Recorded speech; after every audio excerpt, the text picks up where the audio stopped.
What's going on, my fellow degenerates? Passion here once again with another video. So if you guys remember my video that I made for the kind of like the relaunch of the channel about PvE and like why PvE was kind of canceled, what we can do to save it and all that, we kind of scratched the surface as to why the game is in the state that it's in. But as of yesterday, September 25th, we got this article, which is an excerpt from this book. It's called Play Nice: The Rise, Fall, and Future of Blizzard Entertainment. It's by a former writer from Kotaku named Jason Schreier. He's a pretty well-known games journalist. He's been really famous in the game journalism industry for years and years now. So he's publishing this book. It comes out, I believe, it comes out not this coming Tuesday, but the following Tuesday on October 8th. So it's up for pre-order right now, and it's kind of a promotion for the book. Bloomberg has released this short excerpt from Jason's book, Play Nice. And oh boy, I have heard other people cover this. I've heard about the OPTIX post covering it. I just watched Flats go through this entire article himself and kind of read it out and give his reaction to it. So I kind of know what to expect in this, but I kind of wanted to share it with you guys and kind of give some of my thoughts about more about it, like, you know, along the way, and like delve a little bit deeper into you know, the state of Blizzard. So yeah, so this is an excerpt from Jason Schreier's book, Play Nice, and it gets nuts. It gets really nuts. So looking into this right here, it says Bobby Kotick and Mike Morhaime couldn't have been more opposite if they'd been grown in a laboratory. Perhaps the only things they had in common were that they both ran video game companies, and they were both very rich as a result. Before he became the charming and boisterous chief executive officer of Activision, which produces the war shooter franchise Call of Duty, Kotick skipped classes so he could focus on money-making endeavors and eventually dropped out of college. Morhaime, who co-founded and ran Blizzard Entertainment, was the nerdy, introverted student who sat in the front row and cracked open VCRs after school for fun.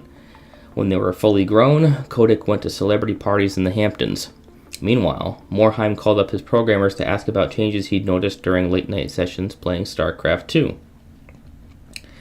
Kotick maintained a private art collection worth millions of dollars. Morheime's house tiles were inscribed with insignias from World of Warcraft. For many years, the two formed an unlikely yet harmonious pair. In 2007, Activision merged with Blizzard's parent company, Vivendi Games, to create Activision Blizzard Inc. It was the perfect partnership. Activision was a leader on consoles, while Blizzard dominated on computers. The combined entity would become the most valuable dedicated video game company on Earth, with a future market capitalization of $74 billion. 6 years after the merger, the problems started.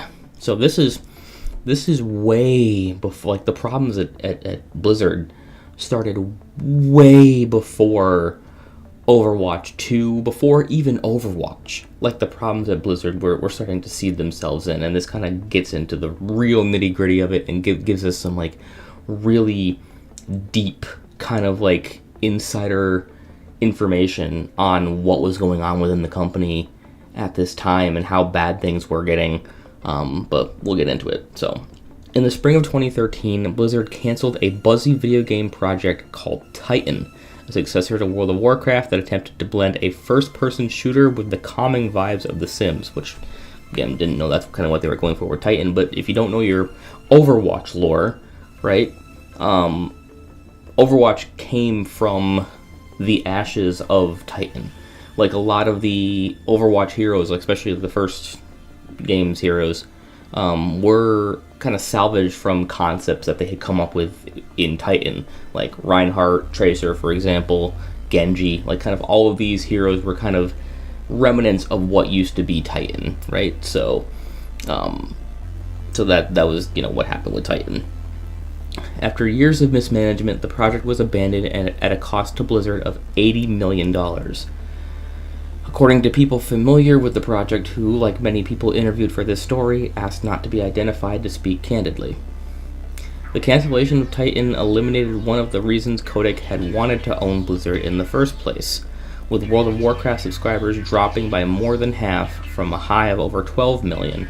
Kotick was eyeing the next big thing. He touted World of Warcraft during investor presentations and Hollywood parties, occasionally bringing its developers to meet celebrities such as Tom Brady.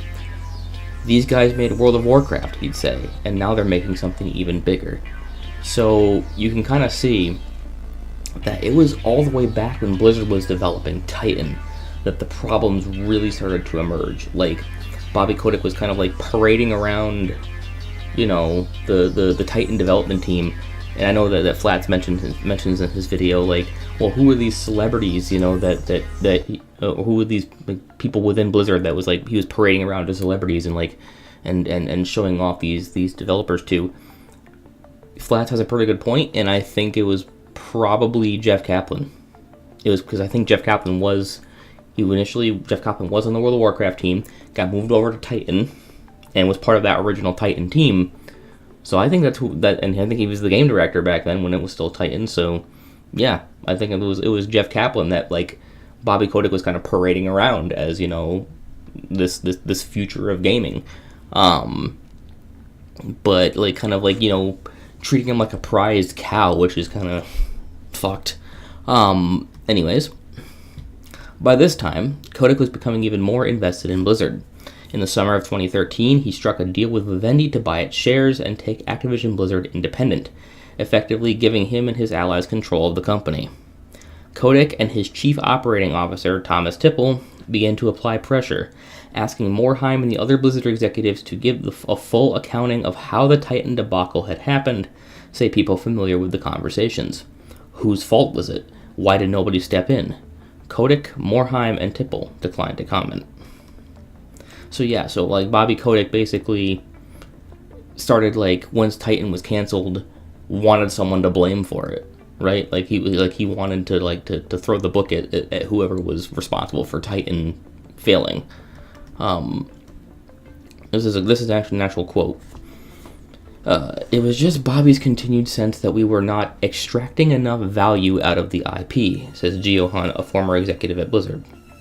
Even the way he'd say something like that would just make everyone at Blizzard upset. Yes.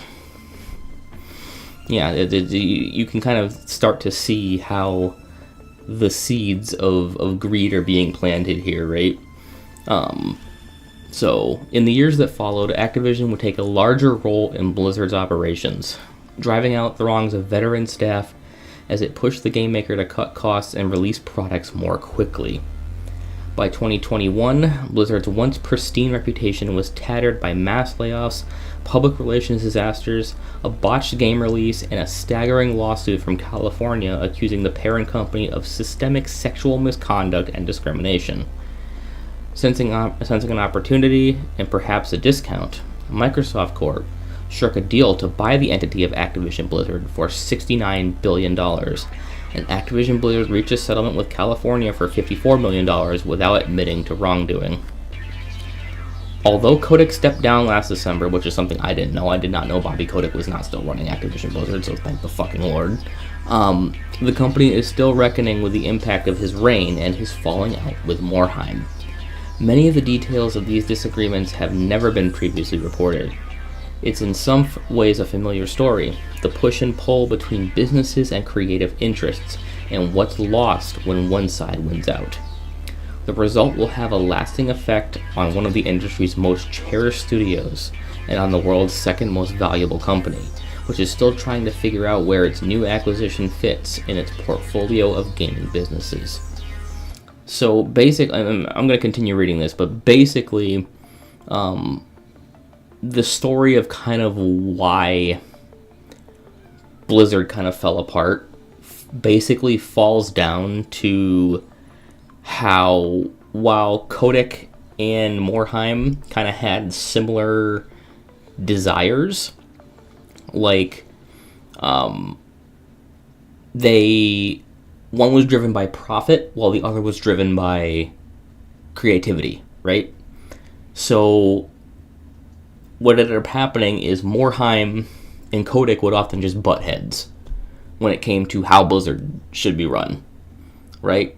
Morhaime was kind of like that nerdy geek that was kind of sticking up for us players, sticking up for the culture at Blizzard. I believe that one of Blizzard's, before all of this kind of happened, I think they maybe mentioned it in here, before all this kind of shit went down at Blizzard, like, one of Blizzard's quotes was saying players before profit. And that was one of the things that initially drew me to Blizzard games, right? Is like you could feel that. You could feel that in the love they put into every game, whether I liked the game or not. Like whether it would be something I loved like Overwatch, or something I was kind of like mid about with Hearthstone, or something I didn't really care about with StarCraft 2. Like you could still feel that across all of their games, that they put their love into those games and love for the players into those games.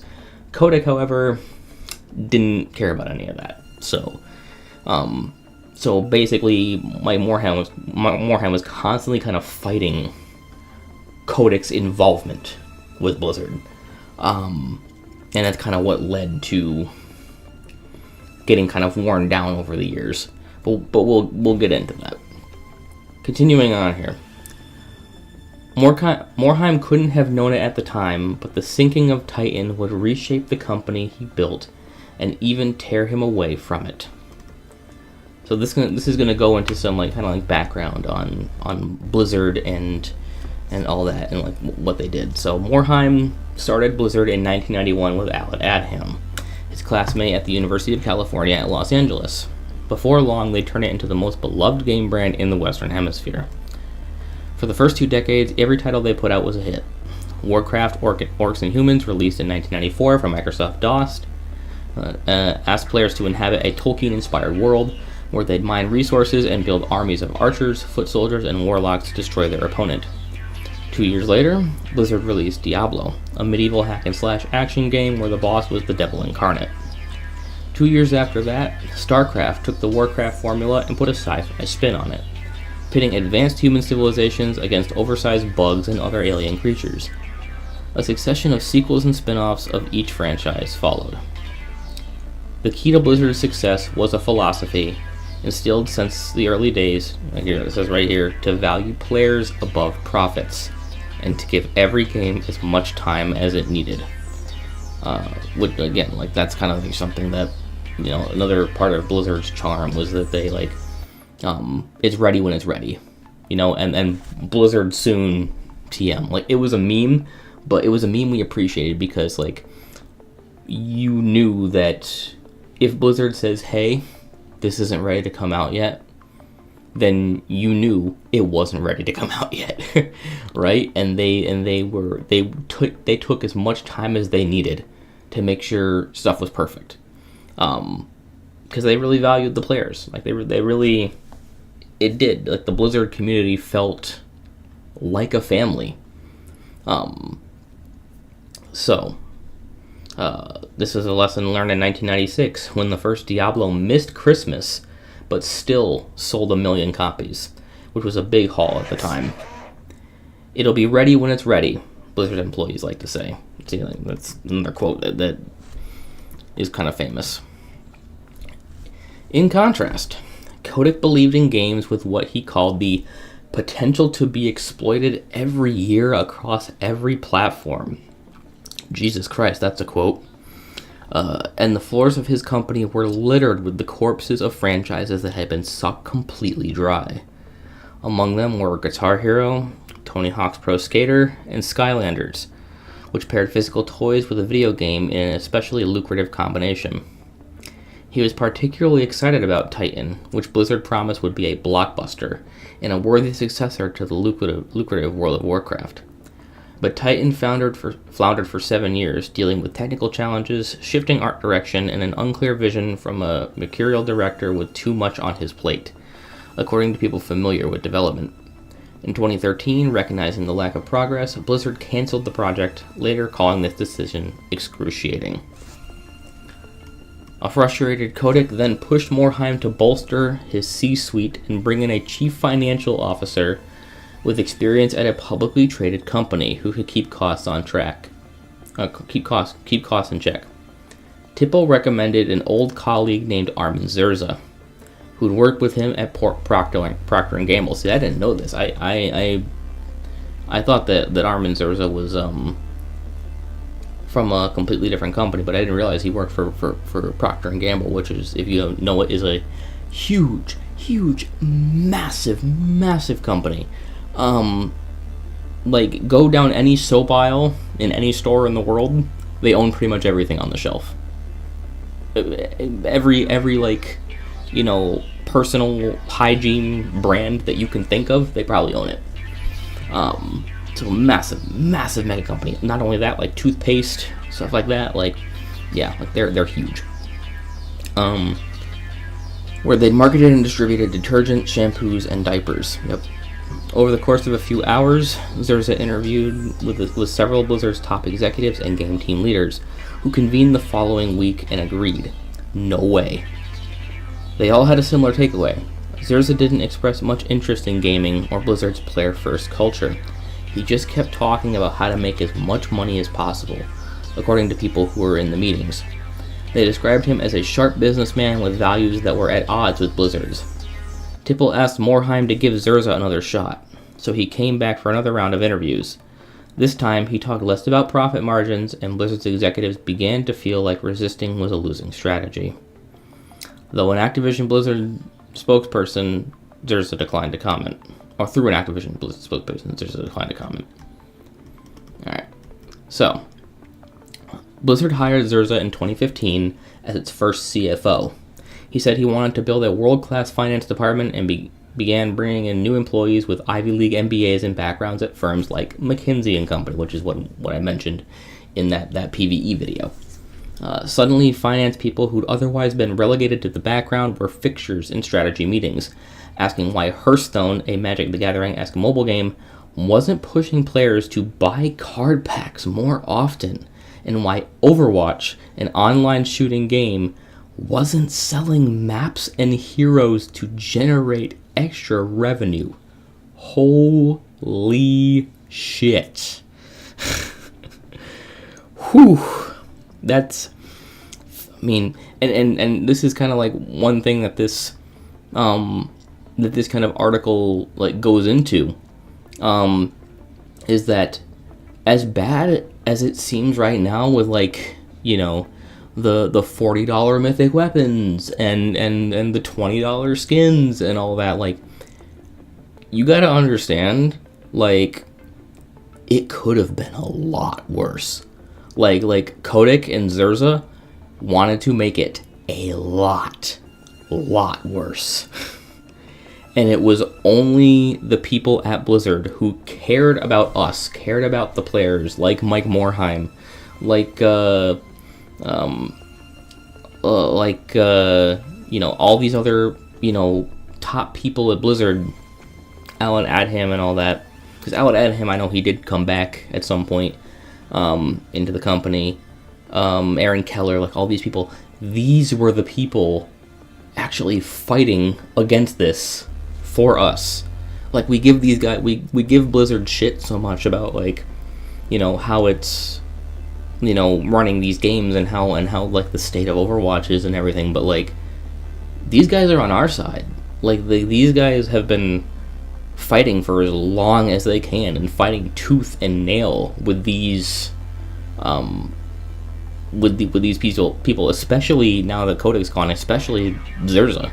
They've been fighting tooth and nail with Zerza for our best interests, and fighting against some of their more crazy things. Like, if it was completely up to Zerza, we would be paying for every single new hero and every single map and every single update to the game. And it's only because of the employees that are still there at Blizzard that have fought against that and still care about the players that we have these free updates, and we have these, you know, that the heroes eventually got taken out of the battle pass and, like, you know, put into you know, the free to play thing for all players. So it could have been a lot fucking worse. So the company was doing well. Its revenue was $2.4 billion in 2016. thanks to the continued success of World of Warcraft and the runaway hit, Overwatch. Still, Zerza seemed perplexed why Blizzard was maintaining expensive projects with low profit margins, such as the annual BlizzCon event. Oof. Blizzard managers explained that having their own convention engineered loyalty from customers and employees. Zerza suggested that they kill it. Say people who attended these meetings. Jesus. So, I read this, and it has me really worried because I've always wanted to go to BlizzCon. It's always kind of been like a dream of mine since I became like an Overwatch fan. And I've never been able to do it. I know they had one last year. And I'm hoping and still holding out hope that they bring it back. They said in their blog post they might bring it back, but with Zerza still in charge, because Zerza is still in charge. While Kotick is gone, Zerza is still there. Zerza is still making these decisions. So I'm really worried that we're never going to get another BlizzCon again. Like that would be awful. I would hate to see that. And there's a pretty good comment in here that I don't know when they're going to get to it, but I'll point it out, and it makes me kind of laugh. So before Zerza, the company was run by Blizzard lifers and video game enthusiasts, but the CFO brought a completely different mindset. He frequently drew comparisons to his 2 decades developing brands such as Crest, Huggies, and Ivory, for example, asking why Blizzard couldn't just speed up development of a game by opening a new office, as he'd done to ship soap more quickly in Brazil. Blizzard employees recall scoffing behind his back at his seeming inability to understand the video game industry, pointing out that no one would fly thousands of miles to attend a shampoo convention or meet their best friend through a shared love of their favorite toothpaste. Bravo. Bravo to the employees who came up with that clap back, because that's great. I love that.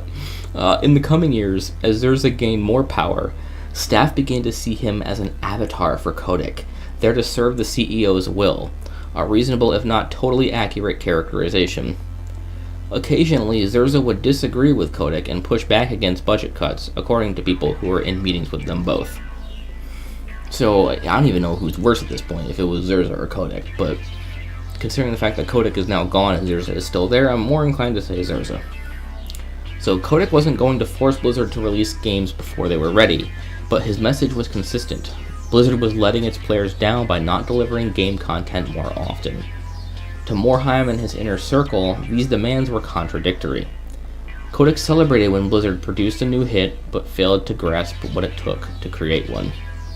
This right here is like the entire thesis statement to this whole thing.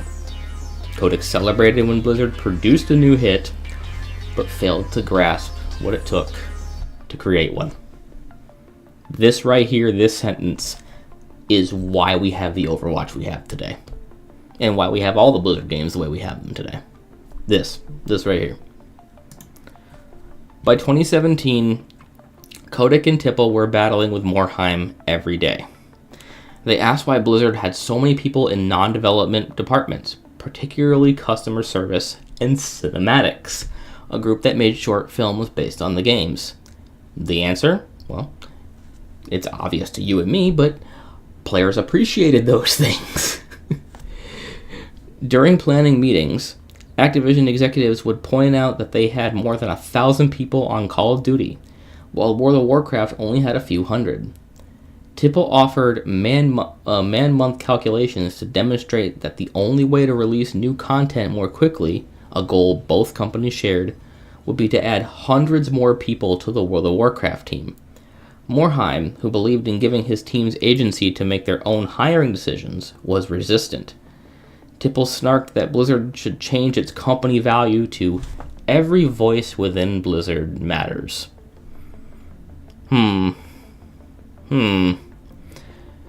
You say every voice within Blizzard matters, but the way that you run things I think that it's more accurate to say that only the money within Blizzard matters, because that's what they're actually doing with their actions. They can have this kind of feel-goodism kind of like quote saying that everybody's voice matters, but when you don't understand the industry and you don't understand the players and you don't understand the passion that goes into Blizzard games, then no, every voice within Blizzard does not matter when some of those voices don't understand why the rest of the voices matter.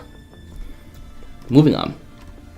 One of the most significant fights between Activision and Blizzard was over how to reward staff. Kotick believed in giving the biggest bonuses to the teams that delivered the largest profits, which would encourage more people to move to World of Warcraft, while Morhaime thought the entire company should benefit from profit sharing. Otherwise, there'd be no incentive for people to experiment with new ideas. They struck a few compromises over time, as Morhaime agreed to shift a greater portion of profit sharing to the World of Warcraft team without eliminating bonuses for other divisions, but the argument was always simmering. Kotick valued consistency, and Blizzard's belief in experimentation was at odds with that. Blizzard's profits swung like a pendulum. So this is like a graph on Blizzard profits. So their kind of low point was in 2013, while their high point was in 2016, making almost $1 billion. Crazy. But again, like, see, this is the time where they kind of brought on Zerza. Around this time, actually, this is where they brought in Zerza. But like, you know, they were starting to have these conversations about money around here when they were at their kind of low point of $0.376 billion. And then when Zerza and all of them kind of started taking charge, here's where your profits are. So they did their job, but at what cost, you know? In 2017, it was swinging back again, and at that point, Blizzard had nothing significant to reverse the momentum. By the end of that year, Zerza had been promoted to COO at Blizzard and was overseeing many more departments, leading some longtime staff to begin accepting a dismal reality. Going to work every day was getting less fun. So, Kotick had always harbored a not-so-secret desire to expand his empire beyond game publishing.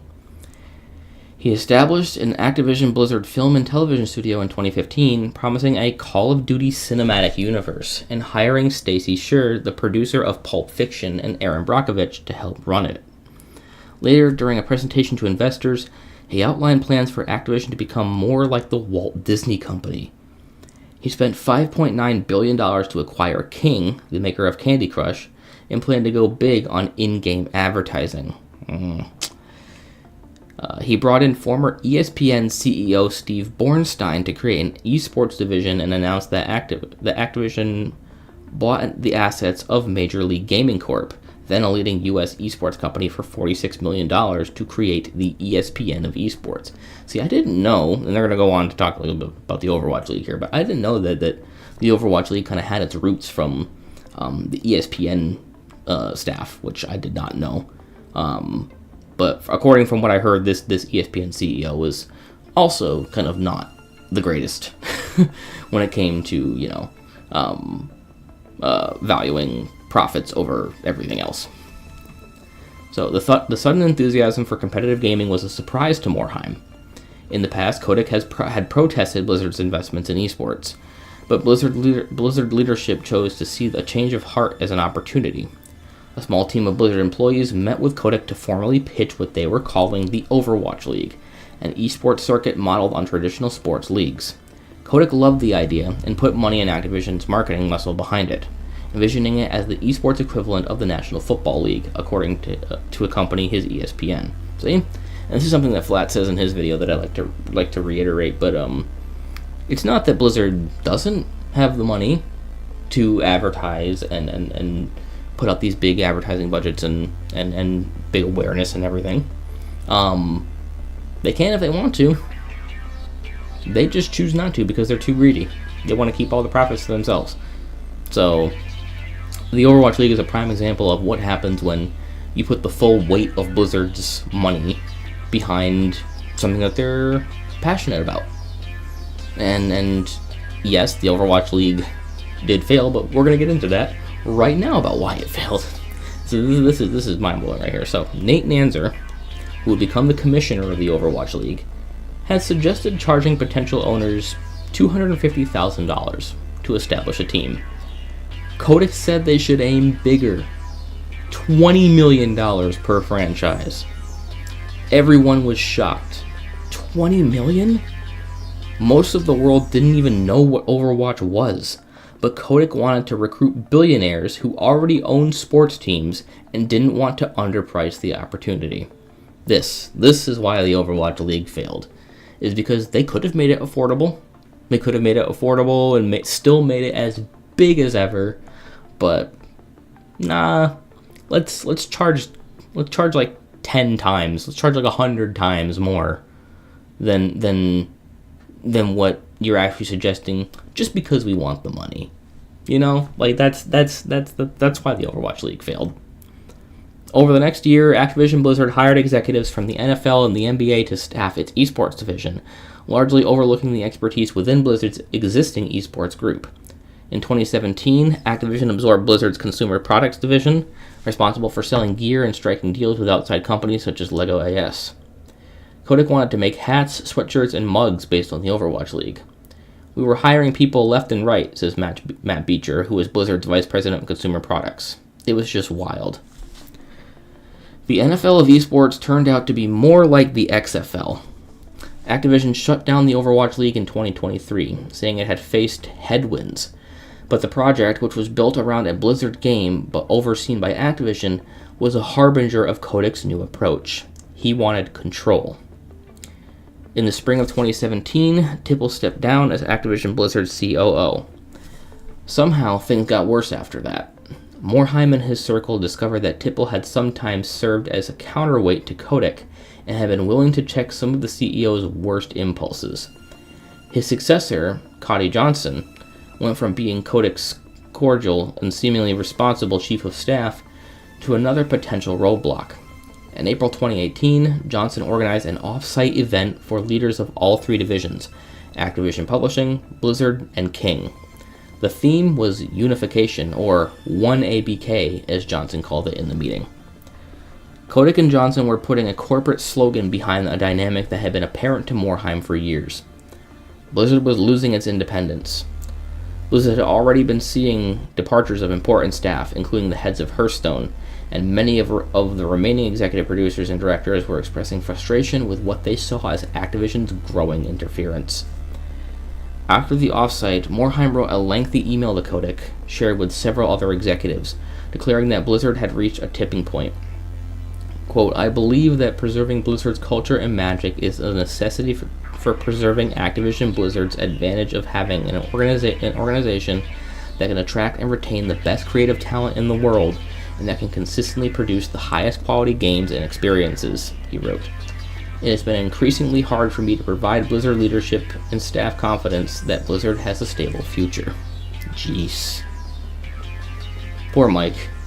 Poor Mike. He tried fighting so hard for us, man. But like, you know, the big financial arm of Activision kind of just sucker punched him in the face.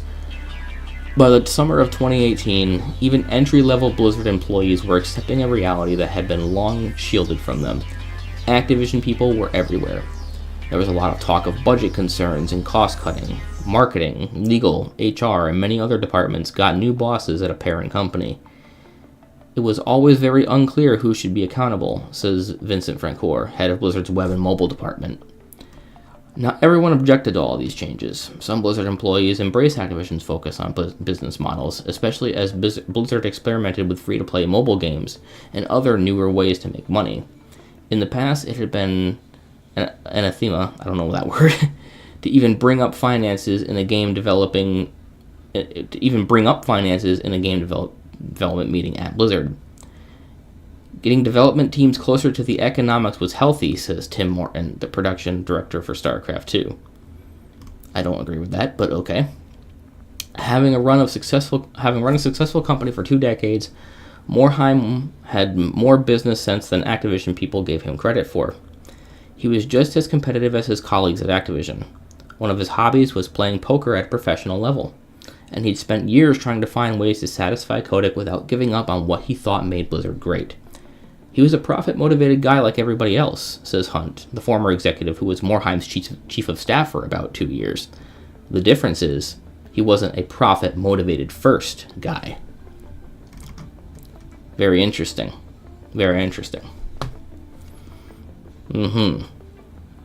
Just imagine what even Call of Duty could be, right? Like what would some of these other Blizzard, like, or not Blizzard, but like what would some of these other Activision franchises and maybe even King franchises look like if it was Morhaim in Kotick's seat, right? Like what if he was in charge of of running these things? Like what if just imagine what Call of Duty would look like today if you had someone like Mike Morhaim there listening to the Call of Duty players, right? And like listening to what they wanted out of a game. You know, like I can just imagine like how much better Call of Duty would be. And I think that would kind of bring about that kind of that fusion and that harmony, like the harmonious relationship between Activision, Blizzard, and King that you know Kotick kind of wanted. If you just put Morhaim in charge, if you get Kotick out and put Morhaim in charge, then you would have the magic to make this kind of harmonious relationship kind of work. You know what I mean? That philosophy made him vulnerable. Those who sympathize with Kotick's perspective pointed out that in 2018, Blizzard generated less profit than King or Activision Publishing while employing more people. On top of that, there weren't any big games in the immediate pipeline. StarCraft and Heroes of the Storm were both struggling to generate much revenue, new Diablo and Overwatch games were still years away, and other incubation projects were too early to count on. People around Morhaim worried that his fights with Activision were taking a toll. He already submitted a resignation letter in 2017, but Kotick and Blizzard colleagues close to Morhaim had persuaded him to walk it back. In the spring of 2018, after the one ABK offsite, Morhaim realized he'd lost and began to quietly talk with other Blizzard executives about a succession plan. Damn. On October 3rd, 2018, Morhaim announced he was stepping down. He didn't offer much of an explanation in public, writing in a blog post that he decided it was time for someone else to lead Blizzard Entertainment. But for those who worked closely with him, knew why he left. He was tired of fighting with Kotick. He looked like a second-term president, said one former executive who asked not to be identified. Damn. That's tragic. Blizzard's staff was devastated. They worshipped Morhaim. He was the boss who greeted the receptionist by name and responded directly to emails from low-level workers. Hundreds of employees wrote emails and letters to Morhaim to thank him and wish him farewell. They soon discovered what Morhaim already knew. Blizzard would never be the same. Damn. Well, that's the article. That is the article. Like, it's a little bit of an excerpt from Jason Schreier's new book, Play Nice: The Rise, Fall, and Future of Blizzard Entertainment. Like I say, it's coming out on October 8th. You know, I'll be honest. I don't enjoy reading, right? Like, I don't really read books. I think that my kind of like the way like my neurodivergent kind of thing is, like, it's hard for me to read. Like, I can read, but like I get bored. I get bored reading very easily. I tend to like prefer audiobooks and stuff, but even then, like, I really typically don't dedicate a whole lot of time to like books. But I'll be honest, like, I kind of want to pick this book up, right? Because I love Overwatch so much, and I love what Blizzard used to be. Like, I mean, this paints a pretty fucking vivid picture of you know, like what was going wrong within Blizzard, right? But like I would like to know even more. I'd like to know like the full story, and I'm sure Jason Schreier is going to go into it. Maybe talk to me a little bit more about some of the behind the scenes stuff, like interviews with these unnamed the unnamed people at Blizzard, and really kind of like dig up the dirt. One thing that I'm kind of hoping comes, I mean, obviously you're starting to see with, you know, the people covering just this article alone, people are kind of starting to raise a fuss about it, but like, I'm hoping that when Jason Schreier's book actually comes out like in earnest, like it actually comes out on October 8th, and people actually start getting their hands on it.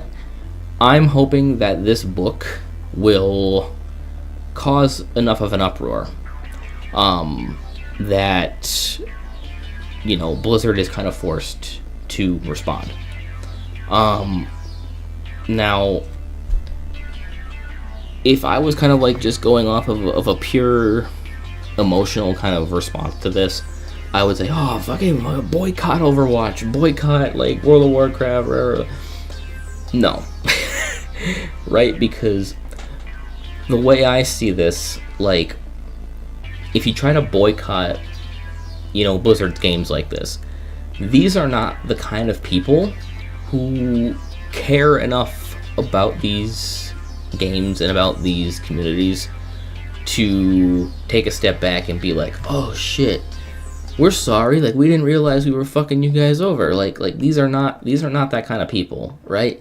If we start boycotting Overwatch and World of Warcraft and Hearthstone and all these other Blizzard games over this, all that's going to happen is that Zerza is just going to kind of go like, well, that was a failed project.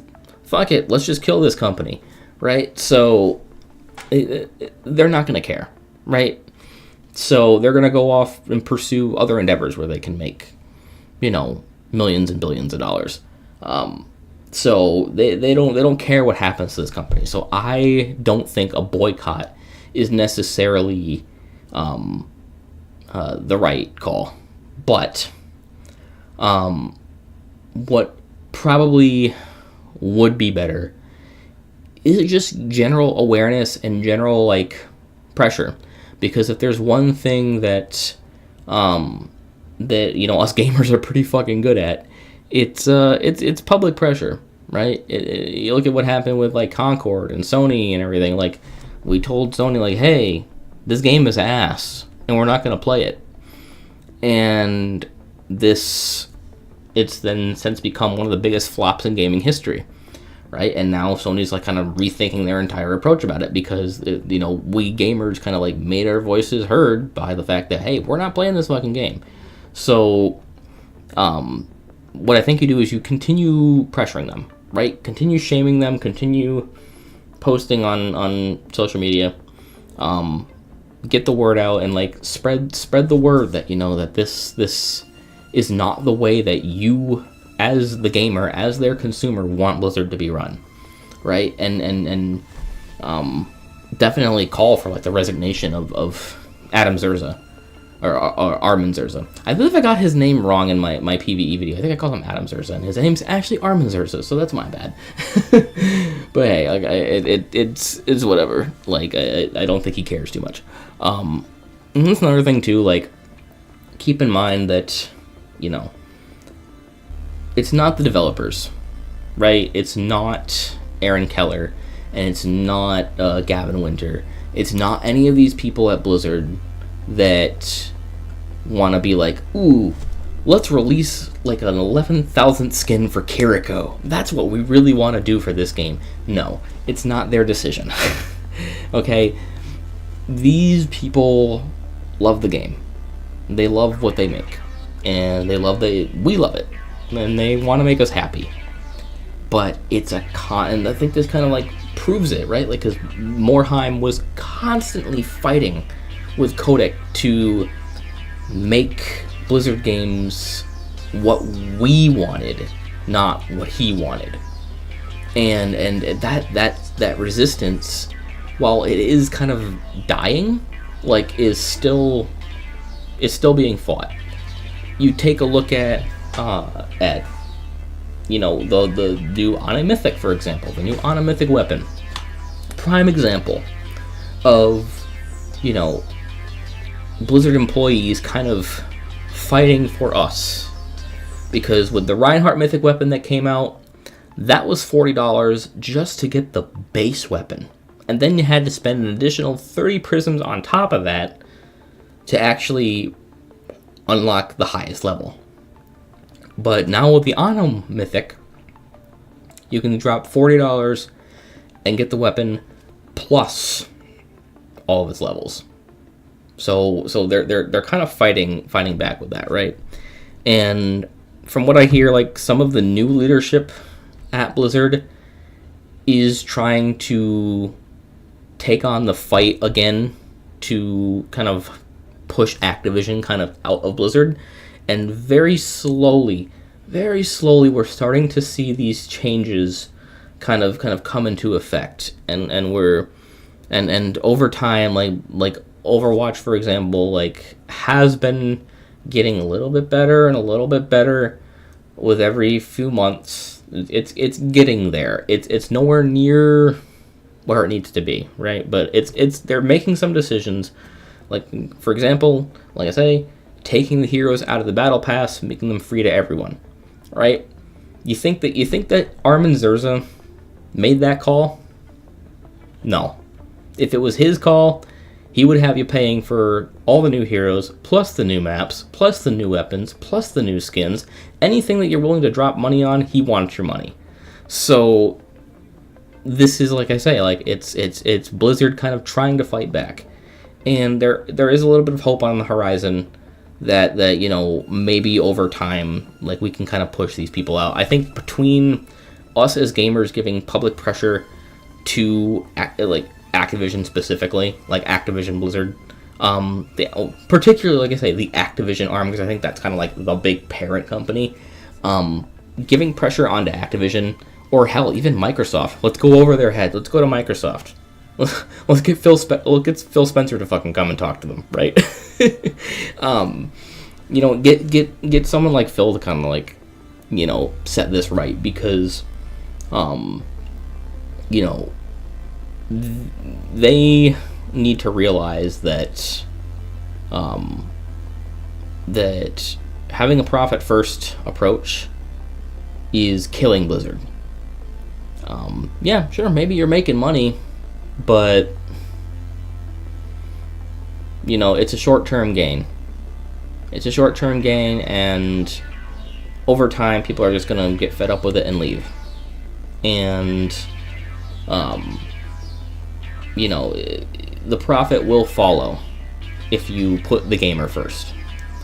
So let's keep putting pressure on Activision, and support the devs. You know, support the devs that make the games we love at Blizzard, because they hate this shit just as much as we do, right? They want to go to work. They want to have fun. They want to go to BlizzCon. They want to meet all of us at BlizzCon. They want to, like, see everybody get excited for new heroes and new maps and new game modes and new balances. Like, they want to see the community happy, enjoying the game that they make. And that's why, like I say, all the directors' takes and everything kind of say, like, let's make a great game together, because that's kind of like what it's about, right? It's about the community and the developers kind of working together to make a great game.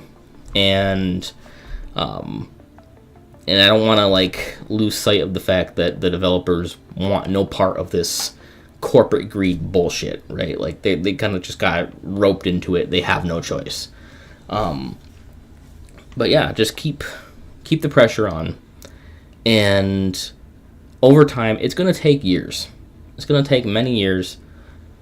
But I think over time, you know, the winds of tide will change, and Blizzard can return to what it once was. We just got to get certain people out that are in there right now and try to shift the culture at Blizzard to be a gamer first mindset. But that's the article. I know I've rambled on for a bit. Apologize for, like, all the stuttering and the misreading and shit. It's late. It's 1 o'clock in the fucking morning, alright? But I want to get this video at least recorded, and probably have it out tomorrow. But yeah, remember, guys, if you like the video, leave a like. If you think fucking Armin Zerza needs to get the fuck out, leave a like. If you think that shit's just fine, leave a dislike. Subscribe if you haven't already, and as always, I'm Bashan, and I'll see you in the next one. Peace. Yeah. Turn me on a screen, but you know about it. Get it.